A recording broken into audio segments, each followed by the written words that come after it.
Thanks, James. Josh Tomlin, welcome to the Jason and Josh show. Exciting. This is exciting. All right. So just for the listener out there, if you happen to be listening, first of all, I don't know how you got here because we don't even know how we're going to advertise this thing. Or have a name. We don't have a name. We don't have anything. We're talking to each other about things we love, about things we believe in, about everything. Baseball, health and wellness, name it. We're talking about it all. So, that brings up a very good point. So if you do happen to be listening to us or watching on the YouTube channel, which hasn't even been created yet, but will by the time we finish this or we'll find one shortly thereafter, we need a name for the show. Otherwise, it's just the Jason and Josh show or the Josh and Jason show or the Josh and Jason Conquer the Universe show. JT, JW, come up with something for us. We need something clever. So most of you probably know Josh Tomlin as a long time, 14 years in the bigs? Parts of 12. God, are you kidding me? Yeah. So over a decade as a major league pitcher, most recently with my favorite team of all time, the Atlanta Braves, and a World Series champion. Unreal.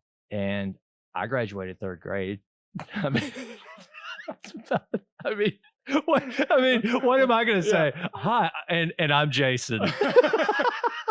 I mean, what do you flex? What do you say to that? I'm like, okay, he's Josh, World Series champion. Pitched in front of hundreds of thousands of people, and hi, I'm Jason. Yeah, but most people don't know me either. Let's be real honest. I might have 12 years in the big leagues, played for 17, 18 years of pro ball altogether, played for 37 now, 34 years of baseball. But the average fan has no idea who I am. So if you're not from Cleveland or maybe parts of Tyler or White House, you probably have no idea who I am. Okay, let's talk about that though. You bring up a good topic. Yeah. Isn't that kind of the sweet spot of professional athletes? I love it. I'll be honest with you. It'd be kind of cool to have somebody recognize you that you have no idea. You're in a town of, New York City and someone just walking on the street recognizes you. That's kind of cool. But I think that would get old for me. Yeah. I'm a personal person, but I like to have my space. I like to be me when I want to be me and be alone when I want to be alone. Right. So I think being too popular or being too big name would be, let's be real honest, it'd be awesome to be that good. Yeah. To be that recognizable or that good just in general where people have to know you. Yeah. But I do like going under the radar. Just goes to show you, Josh Tomlin, every rose has its thorn. Yeah, it does. Right. I mean, so my buddy Mike Quinn, he had a nice career in the NFL as a backup quarterback. Yeah. So, you figure, first of all, you make a great living, even at the league minimum, you're making a good living, right? And you get to be a professional athlete. And I've always thought that's why I want to be popular as an author, a podcaster, in a certain niche. I don't want to be Joe Rogan. I don't want to be where I have to have security. I have to have all those headaches and everybody kind of latching on. But you're still in the top 1% of your field. It's just, to me, that's just the sweetest spot of all. I agree. Do you think that comes with success, or do you think that becomes with topics that like Joe Rogan? Yeah, that's a good point. I think that I've thought about that. It's really interesting. Because we all want that kind of success, right? He is one of the top podcasters. Is the top podcaster in the world? Yeah. Right. Gotta be. Yeah. But yeah, that's what's nuts about it. He's that popular that we have to have security, things like that, walking around. I don't know if I'd like that either. Yeah, I think that would get really old because I don't know. I guess it's all it boils down to, dude, is I think that you kind of hit the sweet spot. Yeah, I really do, because you get to tell these stories, which I know that this show is going to unveil a lot of those. For example, I have told the story about you finally breaking your flow state. All right, so let me back this up. So you and I are talking the other day about flow. Yeah. And just so that you guys listening, one of the things you're going to find out about Josh and I is that we love to talk about self-improvement, mental health, physical health, what to eat, when to sleep. We're both obviously he's a professional athlete. I'm a stay-at-home athlete, but I'm, for those of you who have found your way over, and maybe what we'll do is we'll pop this into the Jason Wright show as kind of a, we'll throw it in there as this is the first, the debut of our show, but kind of let our audience over there figure it out. So if you ever listen to that, you know that the improve always and always lifestyle is what I'm all about. Well, one day you and I are talking about flow, and I was like, dude, I'm so jealous because as a professional athlete, you get to experience flow at a level that most people never do. Because when you're on the mound, you've got all those people bearing down on you. You've got such an immediate feedback loop of either throwing a ball, a strike, getting a hit, whatever the case may be. So it just seems like you would just be in this awesome state of flow. And you tell me this story about the one time where, Boston. where literally, like, you always hear this idea of getting into an athlete's head, and I'll just tee it up with that. You look over, and what do you see? I see a guy flipping me off from the behind third base at Fenway Park, probably 5 or 6 rows up, just yelling at me. And the whole crowd was apparently chanting my name, trying to get in my head. They were like, the Cueto, like the whole thing that happened back whenever Johnny Cueto was pitching. They were doing that to me.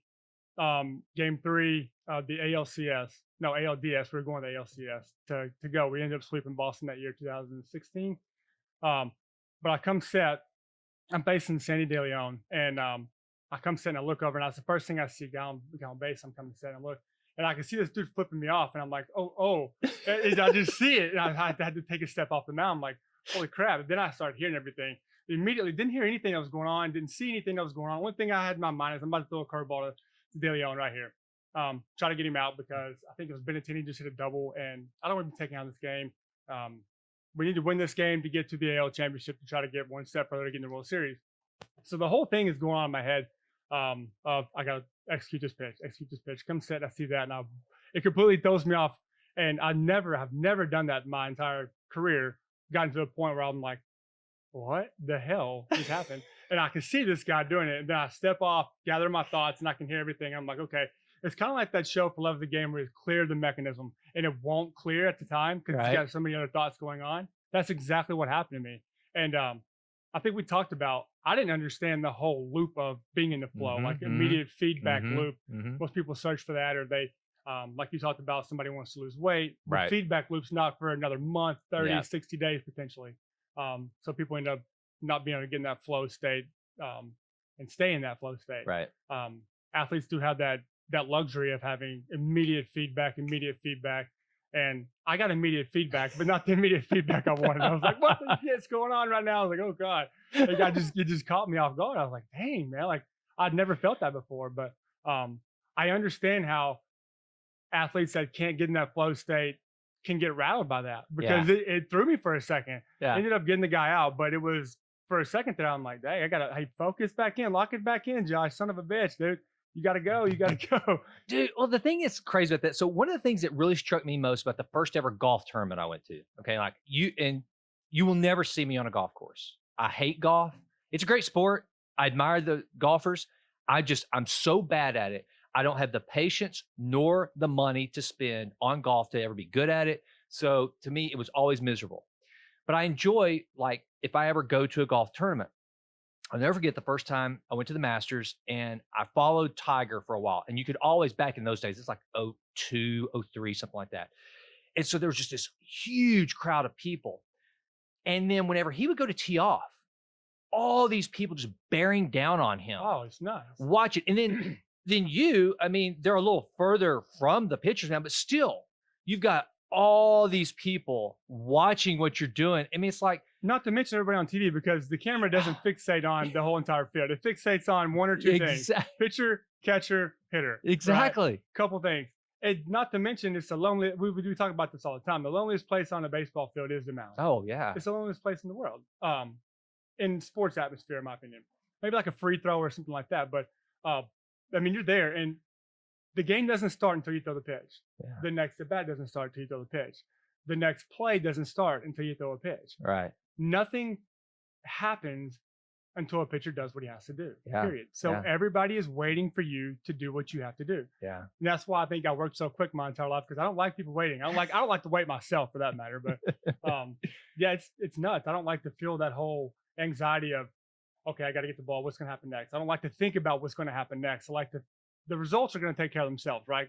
Hell or high water, whatever I can control is getting that ball, putting the grip in my hand. What I'm going to do, throw it, done. That's one thing I can do, right? Yeah. I know in my head I'm throwing a cutter down and away, or a fastball up and in, whatever the case may be. I throw it. If I execute it, whatever happens, or if I don't execute it, whatever happens after this is out of my control. Right. Period. Right. So get the ball and go. Period. Just go. Just go. All See right. what happens. All right. So you're thinking, I got get this guy high and in or whatever. But with the camera on you, you got a big hairy booger. Yeah. And everybody's watching. Yeah. And you don't know at the time. But what do you ever feel it? Do you go, holy crap, I've got a hanger, and right now the camera's probably zoomed in on me. If I pick it, everybody's gonna see. I'll pick it. I'd pick it. So I don't know if I've ever had one or not, but so feel free if I did, let me know. Yeah. But I pitched with a dip in, and I don't promote dipping by any means, but that was that was my way of kind of giving myself something else to think about while I'm on the mound. Almost like a mouthpiece per se for a football player. Steph Curry, right? Steph Curry Right. shooting a free throw with his mouthpiece hanging out. Yeah. He's not in his mouth protecting his teeth. He's Right. just in there chewing and just Right. shooting free throws. And I think somebody said his shot percentage went up like 30%.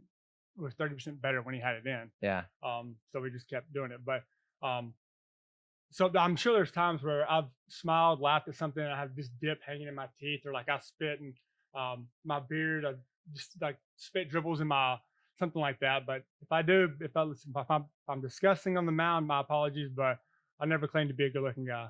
Okay. So can I tell you a little bit of inside baseball on me? Yeah. All right. So for whatever reason, first of all, I just don't take life very seriously. I seem like I do. Right. And like, that's one of the things I'm really excited about our show, is because we're going to talk about serious topics. Right. And you and I are going to get, I know that eventually we'll do like we do at your house. We'll zone in on some topic about self-improvement or world events, and we'll go hard to the hoop and get all serious. But for the better part of my life, I don't take it very seriously. I love to laugh, and I am the class clown. And so I used to be on city council here in Tyler. And one of my favorite things to do, I don't know why, I don't know if it's a gift, if it's a curse, it's probably just me being an annoying human being. I don't care how serious the event, I can make it funny and I won't crack a smile. So what I would like to do whenever I was on city council here in Tyler is I would make my other councilmen laugh during a meeting. And you're up there on the dais and you've got the little local closed circuit. I mean, it's not quite, national television in the World Series, Josh Tomlin, Right, but yeah. it's big time for a local Right. citizen It of is big Tyler. events. Yeah, exactly, It was big time for We're me. talking about huge topics here. Exactly. I mean, Paving streets or not? Like, what do we do? are we going to fix that pothole or not? But I used to I would say something or whatever, and like I'm calling them out, Martin Hines and Sam Mosaic or Mark Watley, they were in on, they knew, and they would be kind of burying their heads, trying to look all serious. And I'm just like doing this, like it's no big deal. But one of my favorite ones, and this, I've never told this story to anybody other than the people that were in on it. I was at this event and I had to give a speech, and I had a lot of my employees there. It was back when I owned my real estate brokerage. And we had this fictitious character named Ricky Brickerdow. And it came because I have one of those buddies that worked with me that no matter what the story, he would come up with, oh man, when I was in college, me and Ricky Brickerdow, we got buck naked and ran down 6th Street, and it was awesome. And then we got in a fight, and then we woke up with nothing but ponchos. And I mean, it's like, what? And it's always some random. So finally I told him what I said. I said, every story you have, like, somebody, you and Ricky Brickerdow just picked a fight. And so Ricky Brickerdow was a real person. no, he wasn't. No. I made him up and to making fun of my friend who just always had somebody with him. Right. And so, but from that, Ricky Brickerdow became the guy that was always worked into our stories around the company, and we blamed everything on. Anything that went wrong, Oh, that's amazing. it was damn Ricky Brickerdow. Yeah. So I get up at this event and I have to give a speech. And we all had tables, it's kind of like a banquet thing. And so my company has a table. And one of my agents says, you don't have a hair on your ass if you don't mention Ricky Brickerdow in your speech. And I was like, game the freak on. Ricky Brickerdow, you are about to make your debut, my friend. That's amazing. And so I get up there.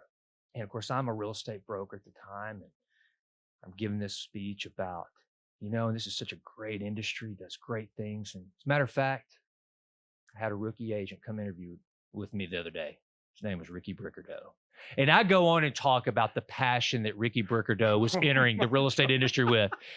And I look out of the corner of my whole table. They're just, their heads are down. They're buried. I love it. So Game one. This is why I don't know if you can remember. What was the guy's Steve Psycho something that played for the White Sox that pulled his pants down to like dust himself off? This was years ago. This is probably back before you were even born. This is back whenever I think I was in high school. His name was, they call him Steve Psycho something. He played for the White Sox and he acted like he wasn't thinking. He ran to first base and he did a head first slide. And he like pulled his pants down, just had his sliders on, dust off. Then he pulls. Then he pulls them back up. Yes, I've seen the clip. I didn't right. know. Yeah, old clip. Right, yeah. So I would be, and now, what did he really forget or not? He was kind of a goofball anyway. I would be that guy, or the pitcher for the San Francisco, Brian Jones, was that his name? That was always doing some kind of crazy antics. Again, this guy's probably early 2000s. Brian Wilson. Yeah, with the beard. With the beard. Yeah. Just a goofball. Right. You know.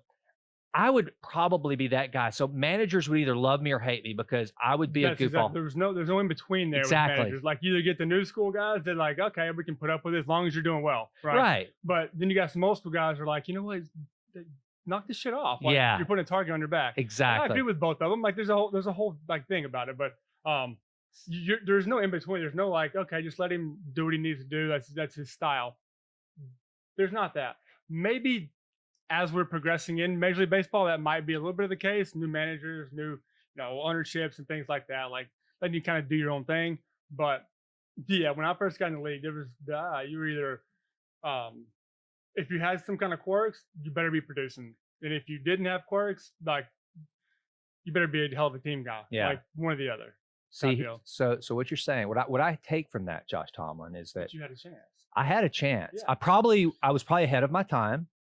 As a clown. What you needed to produce, though. I mean, come on. So you're saying the only thing that probably kept me out of professional baseball was my crazy antics, but they might be well received today. Great. All right. Well, that gives us something else to put on our to-do list. Get Jason to the bigs at the ripe old. Like, maybe by the time I'm 50, because that's not too far away, dude. You still got time. I think Jamie Moyer did it till he was like 50. Tom Brady's. I mean, look at him. He's playing the tough sport. I do, which by the way, we've got to do this. So I saw yesterday, it was on his Instagram, he was out taking hitting some BP, yeah. Yes, he was hitting BP. You've got to go throw me some BP. I'd love to. I ask everybody in the league that I've faced for 12 years. They all think I threw BP anyway. So. Come on, dude. It's home runs and walks. I mean, okay, but all right, let's talk about that. Let's just dive in just a little bit to the career of Josh Tomlin, because, all right, I know it's not going to be a long topic. Like it's no. Look, stop with the false humility, dude. And I'm not going to just blow sunshine up your ass. Yes, you gave up a lot of hits, but what did you do very, very few times, which is walk a batter, right? You hated walks. I can't stand it. Right? Yeah. So it's pointless. Like to me, it was pointless. It's not like I get nowadays. Like they don't really.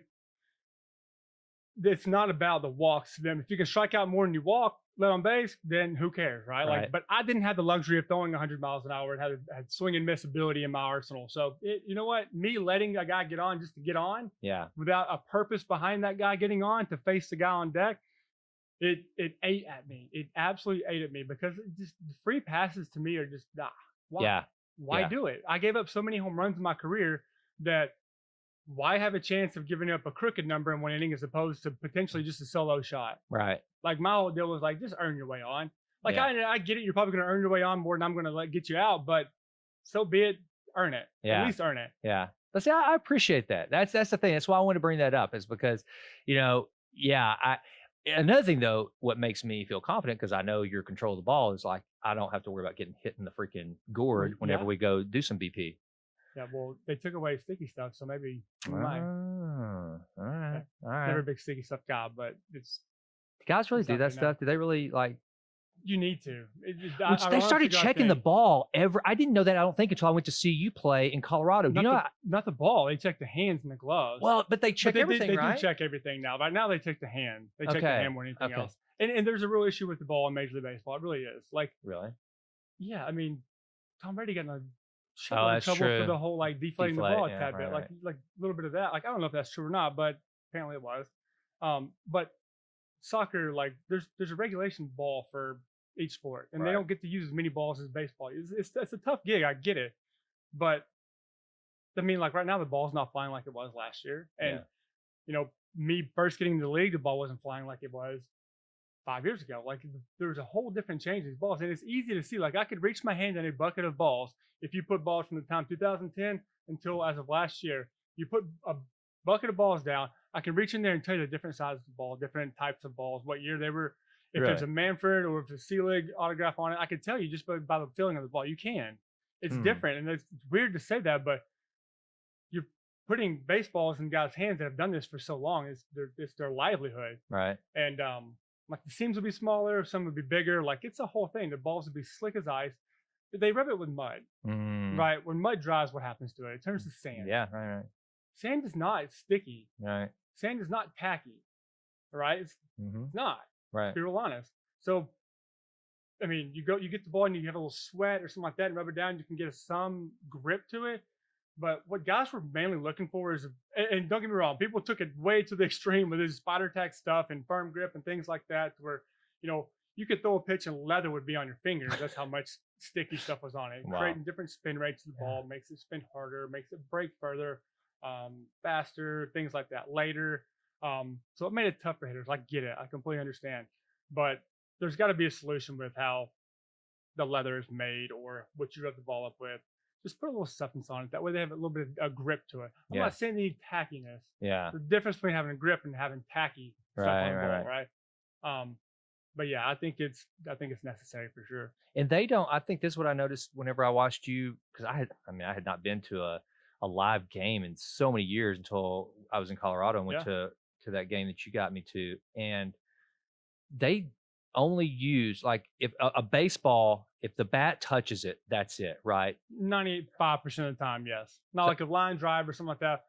The shortstop catches it, whatever. They throw it around the horn, you get it back. Yeah, you can use it again. But if a ball touches a piece of dirt, Mhm. or it's fouled back, hits the net, hits the grass, it's gone. Like they just, I think there's something like 8 dozen, maybe 100 and something balls are used per game. Something outrageous like that. Maybe even more than that. I just made that number up off the top of my head. It's so. a lot. I mean, yeah. I was blown away. Like, I was like, gosh, seems like all these, there's a ton of baseballs, Right. but I guess a lot of them, but they all seem to go into the stands too, which is kind of a nice little PR deal, I Right. suppose. Yeah. Guys, just throw them up there. All right. Well, so I told you, being our first episode, we're just kind of testing things out. Yeah. I came up with a little segment called Balls and Strikes. love this. You want to play Balls and Let's Strikes? play. All right, listeners. So here's the deal. Here's the way this works. I'm going to throw a topic at Josh Tomlin. And what is it? And you'll be able to make this list for me too, eventually. You know, you can come at me. But the deal is, I'm going to give you a topic, and you're going to either call a ball or a strike. It's a strike. That's money. We like that. That's good. And you're going to have to defend your case, because I may disagree. If it's a ball, same thing. Nope. And then there might be some of these like, whoa, no, that's just nasty foul ball. You didn't even, I mean, that's a tough one. That's like Ricky Vaughn, in those first few pitches, just scaring people. It was so bad. All right. Yeah. So this is Balls and Strikes. So number one on Balls and Strikes, dudes in tank tops. Is that a ball or a strike? Strike if it fits. So fit meaning loose, or like, is this dude like kind of like baby gapping it? Not like baby gapping it. Like it has to fit the attire. Like if you're just some meathead that wears some tight tank top just to show off your muscles and like it's skin tight, ball. Yeah. But like if you just got a tank top on, you're enjoying the summer, you're on the beach, like stuff like strike. Yeah. For sure. I kind of agree with that. Jimlin won't let me wear a tank top of any kind, and part of it's because I have real big boobs. Yeah. I mean, I'm booby, Right. And now they're firm, they're firm boobies, but I've got this big old goofy barrel chest. Yeah. And so cleavage whenever you put it on. Yeah, cleavage, and my nipples are kind of out the sides, kind of around my armpits. Under the side boob. Yeah, so it just doesn't look good at all. But I tell you what I can't stand though is the guy at the beach just like uber tan and shaven, and maybe even a spray tan and like a fluorescent tank top. That's a ball. Yeah, that's a ball. Yeah. I agree. Or if it's like really loose, like you guys wearing a baggy ass tank top that's real big, like that's yeah. Don't have the muscles, don't have the arms for it. Like, that's a ball. That's a ball. Okay. All right. So sticking with clothing, ball or strike, Speedos. Ball. Yeah. Ball all day long. Yeah. In my opinion, like I don't even like watching weightlifters, like powerlifting. I don't like watching that either. Like, So you know what I've got? You're a strike guy, aren't you? Well, it's a ball. But for me, when I wear one, it's a strategic ball. Okay. So you're a I'm Speedo throwing, guy. I'm throwing a ball because it's necessary, just like you would as a pitcher. Okay, I know you hated it, yeah. but sometimes you got to go a little outside. You got to face the next high one. and Your tight. matchup's better against the next one. So I have a collection of Speedos, one of which is metallic gold. And I got to tell you this story. So I guess the girls were, man, they were in those really formative years, somewhere around 9 or 11. And we're at the beach. And we go to the beach every year with a certain couple, Sam and Diane, if you're listening, as you should be. I love you guys. So we go to Destin together every year. Sam and Diane off the Cheers?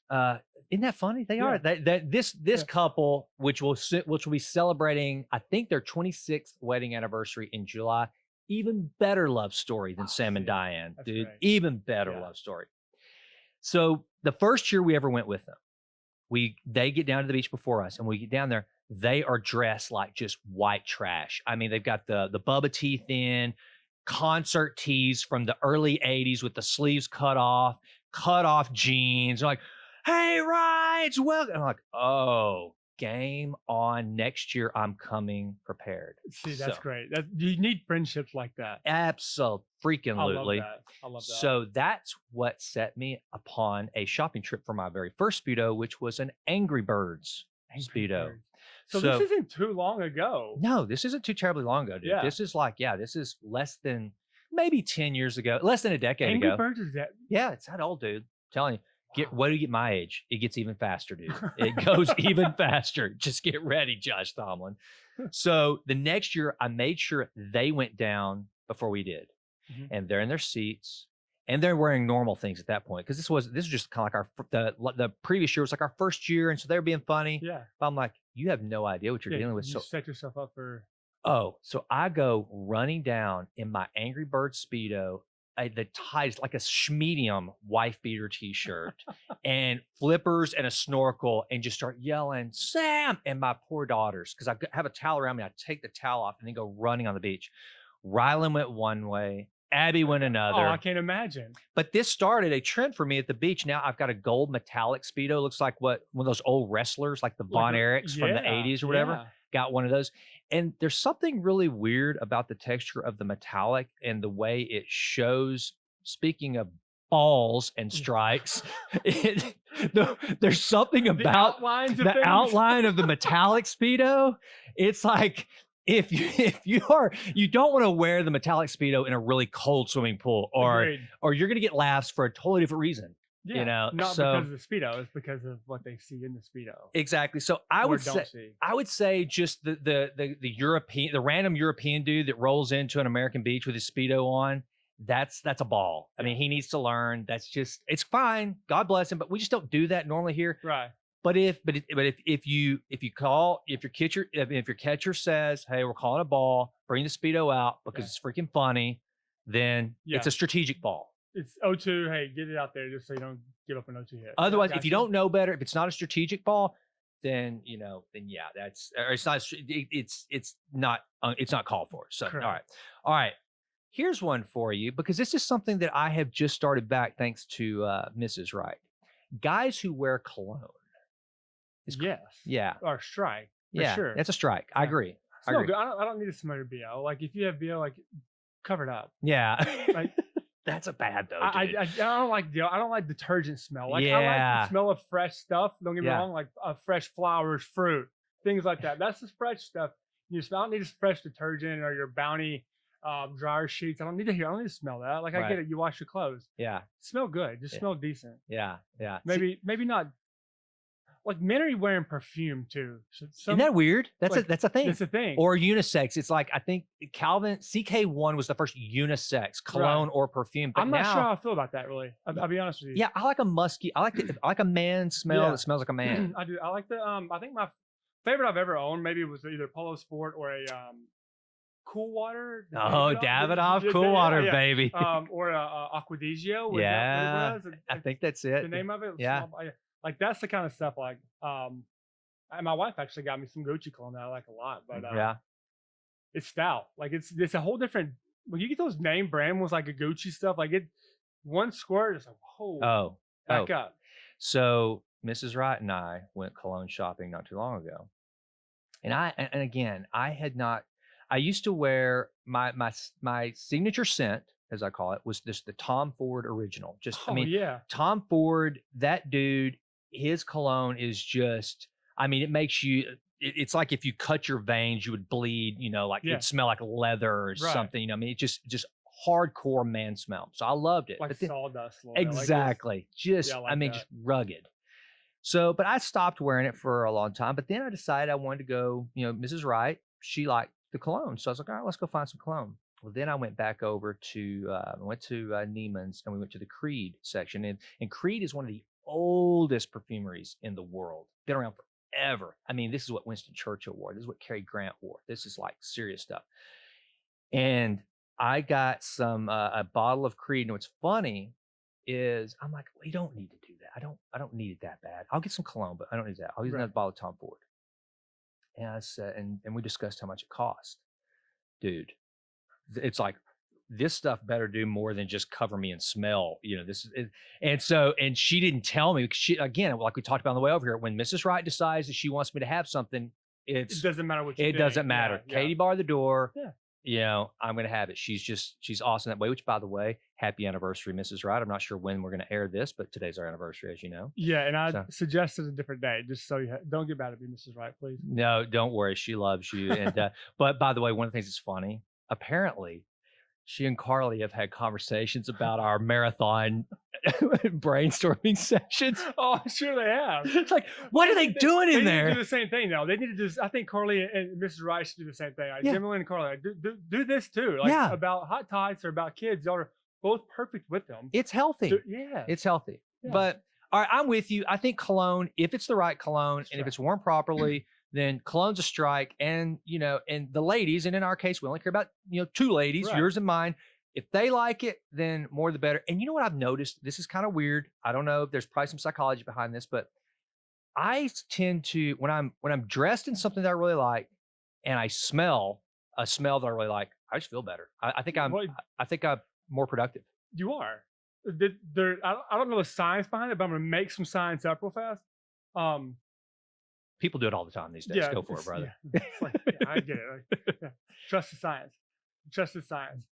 Look good, feel good, play good. I like it. Right? I like That's what we say in baseball. You look good, you feel good. Yeah. You feel good, you play good. Right. More chances than not. Right. So like, you make fun of some guys that wear a sloppy uniform. And it's like, oh, come on, man. Like, just make it fit. I was gonna. Okay, it's funny when you said that. The look good, feel good, or play good.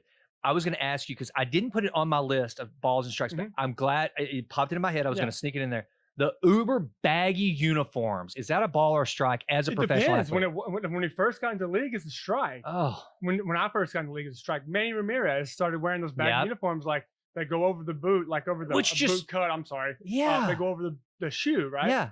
And then, but you have Vladimir Guerrero, who started the original Vladimir Guerrero, his junior's dad.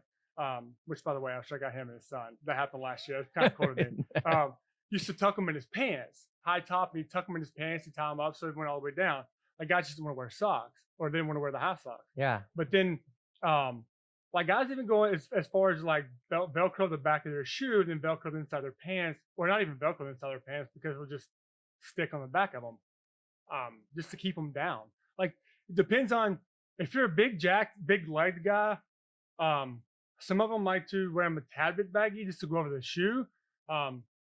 I kind of went both ways. I was never a baggy up top guy. I didn't like that. I didn't like the way it felt. But Pedro Martinez would cut the bottom of it to get it some length at it, Yeah. so that he wouldn't feel it. He'd feel Right. that sweepiness on his arm. But I'm more of a fitted kind of guy. Like if you want them a little bit wider at the bottom, so they go to the top of your shoes, they don't have like high tops with the very very bottom of them just be tapered like a Jeter. I like to look, to be honest with you, like a Verlander now. Yeah. Spencer Strider with the Braves right now. Like these guys can pull that off. They have big legs. They've had the high top look. It just fits them. I got cankles, so more times than not, I'm not gonna wear high pants Right. or pants that just come right to my ankle because I just feel like you know what? Like I don't need everybody to see my big ankles. I Like just a don't peg need leg, that. Yeah. like a. It goes from my my ankle to my thigh. I don't need that. I don't need that. As I'm showing, oh yeah, good. I thought it was showing now. I'm like, No, we just did a little bit of quad there. You're good. mhm, So see, whenever I was squad. when I was in high school, that's whenever. We're talking like early '90s. That's whenever they just started the whole wearing the. It's like the pants started getting longer and longer and longer. Mhm. And it was tough for me because I never could find any that were really long. I'm pretty long legged, and so I would just have this long crotch because I would try to pull mine Yeah. down. Oh yeah. And then it went like, do they even wear leggings? Are those even a thing anymore? Oh heck yeah. Oh, Yeah, okay. Yeah. Okay. They're still a thing. Okay. I mean, guys wear long ones. A lot of guys right now wear their pants up. And Yeah. then wear See, I like tights underneath. I Yeah. like pants up too. Yeah. I wish I had the legs to do it. Pants up. Old but they have 70s kind pants- of look. Right. Yeah. Like but they wear the tights that are the same colors as socks. yeah. And then yeah, just yeah. wear like little not ankle socks, but little calf socks. And it just Yeah. all matches, so they Yeah. can wear them like a tad bit above their knee. Right. Right. So it's just that comfort factor. But Yeah. it's kind of. I mean, I think the high pant look is coming back. yeah. I like it. Yeah, And that's a cool thing about like, and there's those players like I remember, I don't know, just when they go for the retro look, when it's like you're not trying to create something new. And I think that's why I never accepted the uber baggy is because I'm an ultra traditionalist. I'll admit it. So like whenever I think like back in the day, and I always say all these old names because I'm so much older than you. But like when I think Robin Ventura was one of those guys that started wearing the high legs and kind of looking old school. Right. I dig that. And so now even more because there's been even more styles come through the league of just kind of that kind of regular standard look of just enough leggings showing, then the long pants, the baggy. So now when you pop back to like the 60s or the 70s look, Yeah. it really stands out. I'm like, Agreed. okay, I like I it. dig that. And I dig I that. especially like it when guys, and I think they should do this universal. Like whenever you go like the old timer looks, right? Like they had the throwback Yeah, uniforms, yeah, right? From yeah. the 60s, 70s. Yeah. And, like we had the Hank Aaron uniforms, which are some of the baddest, Those most are so badass freaking cool. uniforms Yeah. I've ever seen in my life. Yeah. I think they should make them to where like they don't go below your calf. Yeah. Because yeah. most guys didn't wear their pants below their calf. Right. So right. like tailored to make it look like we were in that time, in that era. yeah. And I Yeah. think it's really neat, like the stirrups and stuff. Like when guys can pull off the stirrups and like not even just a high pant stirrup, like it's down to the mid calf with the stirrups. Like I think that's a cool look Yeah. for certain guys. Agree. Okay. You know what? I don't have this on my list, but hearkening to a conversation we had before we started rolling, I'm going to throw this in. Ball or strike, Pete Rose not in the Hall of Fame. Ball Yeah. just needs to be in the Hall of Fame. Is that the sentiment of most professional baseball I players? think so. Yes. You think I know it is. will they ever change that? How can they not? You I- can bet on baseball right now. Like players can. Yeah. Don't get me wrong. Right. Players, coaches, and stuff like that can. But owners are about to start making a ton of money off this betting stuff. Yep. Yeah. And so is the leagues, Right. The league, MLB, owners, people that work for MLB, they're going to make a ton of money off this stuff. Right. And it's betting on baseball. Yep. It's Pete Rose did was arguably you can't do it. But let's go back to him, how he did it, like betting on his team to win, things like that. I get it. He was managing when it happened. So don't let the guy manage ever again. Don't let him maybe get back on a field again, but come on, do like ban him from the Hall of Fame. This guy has the most hits in the history of the game. Yeah. And And was arguably one of the better, like how he played the game. He played it just old, rugged, like just all out. took the dude. guy out in the All-Star game. Like I'm saying you need to do that. Like that's a little bit too much, Pete, but He like, did- that's just his one speed, Yeah. right? Like you got to respect the fact that he had one speed. Yeah. Right. And he did it in a era where like he was just kind of slapping the ball. Like you couldn't shift him. You couldn't do these things. Like they didn't do that since back in the day anyway, but he found a hole. Yeah. Like he reminded me a lot of like Tony Gwynn reminded me a lot of him. Yeah. Whenever he came up. Like Yeah. 0-2 didn't matter if it was 0-2 or 2-0. 0-0, it didn't make, they didn't come off their approach. They tried to get the ball, get deep and slap the ball somewhere. Now, every now and again, they run some home runs, obviously, but it wasn't their style. Their style was to get on base and the next man up. It was a completely different style of baseball, and how he excelled in that style of baseball for that long is incredible. Yeah. It's incredible to me. It's almost like, I mean, okay, so, and correct me if I'm wrong, if there's some story that I don't know, but with Pete Rose, I think you just said it, he bet on his team to win. He bet on the Reds to win when he That's bet. my understanding. Yeah. I don't think he ever placed a bet on them to lose, because then you go, all right, is he making decisions? Like the Black Sox, whatever it was. Right. But it's almost like he's adding incentive to, I mean, Oh coach yeah, the most amazing game ever, right? right, Because there's a financial loss if he loses beyond. right. And I don't know how it all went down, and I don't think we'll ever know the true story about it. But I mean, he'll talk about it, obviously, but there's always two sides to every story, right? Right. Um, but in my opinion, if he was going outside, getting other information for him, other managers like, hey, this guy's not going to play today because of this instance Mhm. or this injury. We know he's not playing, and he's going to play some bets because of that. Like, come on, like that. Yeah, maybe there's a little bit of like, no, that's bad, or he might be getting insider information, things like that. But like, I don't know if that's the case, and I just made that up completely. But um, I don't think he was, and I don't think he ever bet on his team to lose. I know he didn't ever bet on his team to lose. Fact checkers, I'm sure, will fact check me on that. But um, I agree with you. I agree. If you're placing bets for your team to win, you hey, you're placing your bets for your team to be successful. And I mean, doesn't the fan base and the Wouldn't they like to average know that? Joe love that? Yeah. Like they would love It's like that. calling Like, your shot, right. right? I mean, so I'm looking here because I couldn't remember. Shoeless Joe Jackson was never allowed into the hall, was he? No, And to me, I don't think no. yeah, I'm looking it up, and I don't think he ever was. And man, to me, did you ever see that movie, 8 Men Out? Yeah. So good. That's a Yeah. classic baseball movie. I love good. Yeah. So, all right, we're gonna get to that. That'd be a great topic.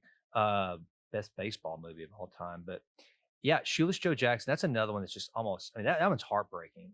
It is. And you kind of got to. That one's even different because he was just guilty by association, Correct. right? Correct. And I mean, look, his batting average 356 lifetime average, 1,772 hits, 54 home runs batted in 785. And then I guess it was I don't remember what was it, 09 or the 01 White Sox where they threw the series but no, the 1919 Black Sox scandal. Yeah. Where they threw the series, but he had this like great numbers. Yeah, great unbelievable. numbers. Yes, but he So- was associated with the group that was Yep. started it. That's just BS, dude. No doubt. Best baseball movie ever. That's a tough one, man. Angels in the Outfield. I love that one. I love that one. The new Bad News Bears. Yeah, it's been so long since I've seen that. The most recent baseball movie that I love, that I feel like is a pretty good depiction of like anything Kevin Costner playing baseball to me is a good movie. Yeah. For Love of the Game, I love it. I just love the whole storyline. It was a romantic type deal. Like, Right. it's just a good overall show to me. A lot of mixed emotions on Field of Dreams. People say it's terrible. I love it. I Yeah, love Field I of love it. Dreams. Yeah. But I'm trying to think of You're not The Natural. Oh, there you go. I love that one. You want to hear something cool? Yeah, I tried to get my kids to watch that show today. Yeah. It was on MLB Network, and they were like, "Dad, we're not watching this show from back in the day." I'm like, well, "Back in the day, like it's a great movie." My wife was like, "It was made in '84." I'm like, or '86, whatever it was. Yeah. Who cares? It's a great show. Roy Hobbs, baby. Roy Hobbs. I just came here to play ball. Yeah. I mean, Stud. Wonder Boy. Wonder Boy. Wonder Boy. I Yes. mean, I had a Louisville Slugger wood bat. Only kid in, I guess it was when I was in Little League, not Farm League, Little League. Only kid in the whole league swinging a wood bat, because you could then. High school you can't, but I guess you still could then. And I got a one of those wood burning kits. Oh yeah. And I put in there Wonder Boy with the lightning bolt. Oh, see, I've always wanted to lay just so I could actually make a Wonder Boy bat. Yeah. you Yeah. know? Yeah. I might do that still. We should. Let's do Yeah. that. We'll do that for a show. Yeah, just All right. make the bat. We'll have to make the bat live. Maybe that'll be one of our things. Maybe that instead of handing out like like cards or business cards, we'll give everybody a baseball bat. Here, come on the show. Yeah, So you download the show, you get a free bat. you get a chance to get a drawing for a free bat or People are like, what the yeah, hell am I going to do with free this? bat giveaway. Like, Yeah. come on, Yeah. we'll sign it for you. Yeah. whatever we need to do. It'll be great. Yeah. We'll just make the bat, and then you tell us what you want on it, and we do our best to put it on there. And we're not artist people or No. carpenters or. Yeah, but you're probably more handy than I am. I guarantee you, Jimlin would attest to that. Just about a monkey with only 3 fingers could roll up, and she'd go, "Yeah, the monkey's probably more handy than Jason." So your So bat my would wife look. might agree with you on that with me, but she always asks me to do things. Carly always asks me to do things. I'm okay, I do it. And then Yeah. I get started, and I'm like, okay, I've really messed up. So it takes me, I'll mess something up, which I'm okay with. And she's not okay with this, but I like to learn through failure. Yeah. I played baseball my entire life. It was a game of failure. I like to learn through failure. So instead of just actually taking the time to go, okay, how do you, re-upholster this? Or how do you upholster this outdoor furniture with AstroTurf? I see a lot of time on these, outdoor channels or outdoor sections and stuff on social media platform. And I'll go, I can do this. Yeah. And I'll start doing it. I'll look it up, and there's creases all over it. Yeah. It doesn't stay. It looks like ass. Yeah. And then she'll walk out there and be like, what is that? I'm like, I tried. I'm ripping it up soon. Like it's happening. That's me. God, one of my favorite stories. It wasn't a good story at the time, but when we first moved to Tyler, we had to have some trim. I wanted some crown molding put in my house. Bought an old house over there inside the loop behind Andy Woods, so those old houses over there. And a buddy of mine recommended this guy to me to do it. And he rolls up in this old hippie van. I mean, he looks rough, but I'm like, I don't care. I mean, get after it. And his price was great. So he comes over there and he's got his materials and he gets started. And then all of a sudden he's like, I'm going to take a break. All right, no sweat. He said, I've got to go to Home Depot. Perfectly normal. You're doing a construction job, got to go over to the HD. Yeah. Comes back and he's got one of those orange How To 1, 2, 3 Home Depot books. Oh shit. This guy has never hung crown molding in his life. And he's fumbling around with it and everything. And I'm like going, are you freaking kidding me right now? And he leaves and then doesn't come back and so finally 3 weeks later, I call him. I mean, I've been calling. He finally answers his phone and he's just frantic. He's like, I'm sorry, I don't know what I'm doing. I have never done that before. And I'm like, yeah, the How To 1, 2, 3 book kind of gave you away, Dennis, but let's just get it fixed. So he ends up hiring somebody to get it fixed. But I was like, you poor guy. I mean, because he tried. He tried. Give the guy credit now. Yeah. At the time, I'm sure you weren't trying to give him any kind of credit for trying to figure it out on the job. No, but just say, I can't do this and move on. There's a lot of power in admitting to something, right? Oh. Like, hey, I listen, Jason, I don't know how to do crown molding. I attempted to come over here and do it, but I can't do it. I can't I would do respect that. the hell out of that more than I would just be like, you know what? I'm going to stick some boards up there. I'm beat the shit out of these nails. Yeah. And see if it works out. Just see what happens. I'm like, it falls down and the pieces don't match up. It's like, oh my God. It's tough to get a 45-degree angle in the corners. It's just like one on top of it. Don't worry about that. You could like put some putty or something up there. No big deal. That's one of the things you bring up that is something that I've come to a point in my life. Like I am very directionally challenged. I mean, dude, I might get us lost going back to your house. I mean, and I've lived here for nearly 20 years. I'm terrible.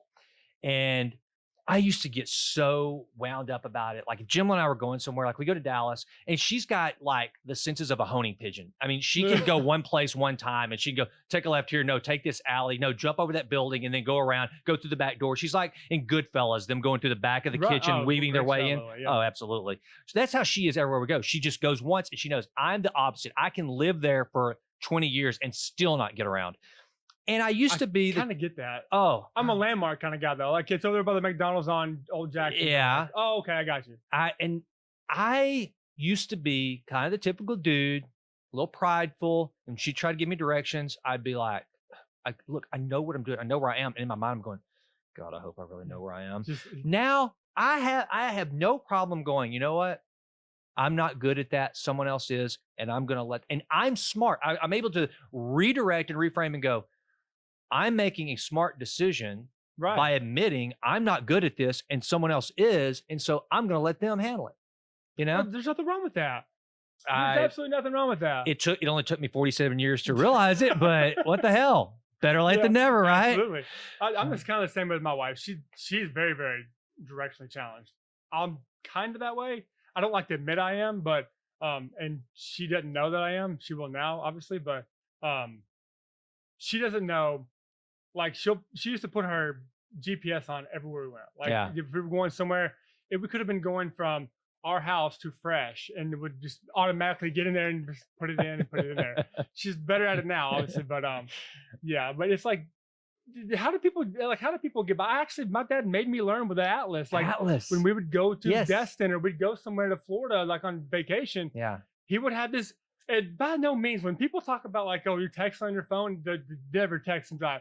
My dad had an Atlas the size of this table in the window, looking at it, driving with one knee. And if he was doing my whole- dad, he had an open beer. Yeah, I'm for sure. Back Mine in the did. day. Had a bandana on it, And man, you like didn't have a fucking- seatbelt on, No. rolling around. Yeah, Yeah. no, it was a totally different Well, ballgame. probably in the back of the truck for 12 hours. Exactly, like, doing something like that. exactly. Like, Yeah. it's not any safer now. Like No. we're not safer now than Yeah. it was back then by any means. But it's all relative, right? Now we have phones, and people are more apt to be on their phone than an Atlas, right? Like Yeah. it's just the whole thing. But Atlas, let me tell you, it was covered up like I couldn't see half the trip because my Same. dad would, until MapQuest came along, and Yeah. I could print them out, have them on paper. Yeah. But even still, then he would put a God, my dad printing MapQuest. I forgot. printing MapQuest. That's what I did Forgot through about that. college. Like, Oh my just gosh. when Nokia phones were out, like you couldn't just go on your phone Wow. and Google it up. Like you had to, and Garmin's were huge. Like, but I had to Yes. save for that. I was in college. I was a poor man. That's Couldn't- insane, dude. You know, it's funny. Technology has advanced and Oh, so drastically, man. So It's crazy. fast, the things we take for granted. You know, I remember talking about the Atlas. That's what my mom one time, she would always be the navigator. My dad would drive through the night, and we would drive to Colorado in the summers in our station wagon. And they had an Atlas. They would whip out. I still to this day, I don't know how the hell to read an Atlas. I mean, the fact that there's multiple pages you have to turn, I can't even read a map that's all in one big. Well, right, and it's not like you go, okay, I'm in No. Texas now. Then I'm gonna go. Here's my page. I'm in Texas where I'm starting out. We're going to Colorado. Let's just take this road. No. Oh, hell no. No, You you gotta got- find Colorado now. Yeah, I can't even keep up in a book about, you know, anything. I'm sure not going to keep up with it and find my way. No, I'm screwed. But I they would agree. take this Atlas and drive. And one time, though, my mom, something happened and they took a wrong turn. And we ended up somewhere in Oklahoma out on a cattle ranch in the middle of the night on our way to Colorado. That was one good story. Another one has nothing to do with directions, but talking about just family trips when we were kids. We decided we're going to take this trip to Nashville, and we're going to go to Opryland, USA, which it became our version of what's it called? Dang it, Marty Moose, Vacation. Christmas, National Lampoons. Yeah. Where were they going? I'll think of it in a minute. I can't.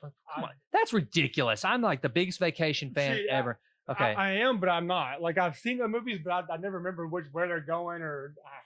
All right. I'm terrible with movies. My wife's family can quote movies all day long, and I'm like, oh yeah, I've seen the movie. Half the time I haven't, but I'll agree. I just go with it because I've heard of it. Wally World. Wally World. Okay, Wally World. so yeah. we go, and anybody that's listening to this is like, are you freaking kidding me, dude? It's Wally World, you idiot.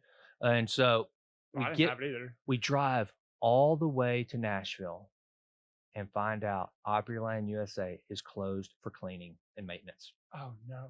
I mean, you give my mom a little bit of grace on this. To your point, there's no internet. No. There's nothing. There's no cell phone to just make sure and call. Yeah, you stop at a payphone. So- but yeah, stop the at- who hell would did it? think No. about like, oh, it might be closed. Like, no. I mean, I'm gone. Think about it. Going. I mean, our freaking moms and dad were like Lewis and Clark every time they went on vacation. It's just like, all right, load up supplies and maps and let's go, kids. Oh yeah. Yeah. That's exactly right. And you didn't know. You hoped that the cabin was there when you Yeah. showed up, that you had found a freaking. My mom said that she would like go to the library and she would research and find, and somewhere, I don't know, she would send off for maybe, I don't know where the hell she would get these things. She'd send off for pamphlets, and she would get these Oh, like pamphlets the mailed to her from different chambers of cities, yeah, commerce and stuff. chambers of And she'd commerce. go through them and she would look and just decide, okay, well, this looks good. And all you had was what was in that freaking folded up pamphlet. Isn't that crazy? Our parents were like pioneers. They really were. And we were like, Compared to what we had to go. station wagon was like a covered wagon. Oh, dude, station wagon, like they're getting smart. Like they're starting to make the Wagoneers again. They're starting to make that whole like brand of that Yeah. kind of stuff again. Yeah. I think you got to. Sometimes the old was the best way. The old was just fine. just We had to good. go It and worked. screw it all up. It worked. Well, all right, dude. We nearly hit an hour. Damn. That wasn't bad, huh? No, it's not. All right, so But we both agree with this. Like, tell the audience, like, we're doing this. It's probably going to take different changes, different directions, and we're doing this just to go. Yeah. We talked about this for how long now? oh gosh, at least a year. Yeah. Well, and since we I had haven't you done on my show, like you were it- Yeah. like the Texas Titan podcast started. Can you believe this? 4 years ago this month, That's and nuts. you were in year 1. You were season 1 of the Texas Titans podcast, dude. No kidding. Yep. So it's been. Oh my gosh. Yeah, I think so. It's either year 1 or year 2, but I'm almost positive you were in that first year. But yeah, we're not gonna ever get going. We're not gonna figure out what we want to do until we just do it. Yeah, that's so we're it. just gonna go and do it. And that's a good lesson for those of you listening. I mean, Josh is a perfectionist, and if he had his way about it, we would have this all figured out before we ever came Yeah. on here. And I said, no, we just need to get started. That's Mhm. so. We thank you for bearing with us, but we want you to join in, right? And Right. so, Give us ideas, topics, like, topics, discuss a it, name. it. if there was something you heard today Yep. that we riffed on that you thought was funny, balls and strikes. I think that's money. We want to hear what you guys think. Give us some topics to cover on balls and Right. strikes. Hell yeah. What should be a ball? What should be a strike? And then any other ideas, we are open. We just look, our goal is to promote, we're not going to try to be funny, but we know we're going to cover some funny topics, but also we're going to cover some serious topics. Yeah. My motto is to improve always and always. Josh subscribes to that idea as well. And this is just an outlet for us to, I don't know, to spread a little happy and a little Discuss, goodness, right? Like, and we iron want sharpening We want your iron. topics too. Like, if we can, iron does sharpen iron for sure. Yes. If your topics are something that you believe in, that you feel very strongly about, throw them our way. Let's discuss them. Yeah. And talk about them. Yeah. And maybe we'll have a call-in number here Oh, before yeah, we yeah. know it, and Absolutely. we can talk through that. And but yeah, I mean, it's gonna be a journey for everybody. Yeah. And we're looking forward to it. This isn't gonna be something we just happens once every month and a half, 2 months. This is something that we're hoping you're all in for the long haul with. Yeah, because we're going to be here, Yes. and we hope you show up with us. So, all right, with that, I'm Jason. He's Josh, and we're out. Thanks for joining us. That's right. Nice, dude. First one in the can, baby. This is gonna take some turns. That's gonna be badass, dude. Right? I think.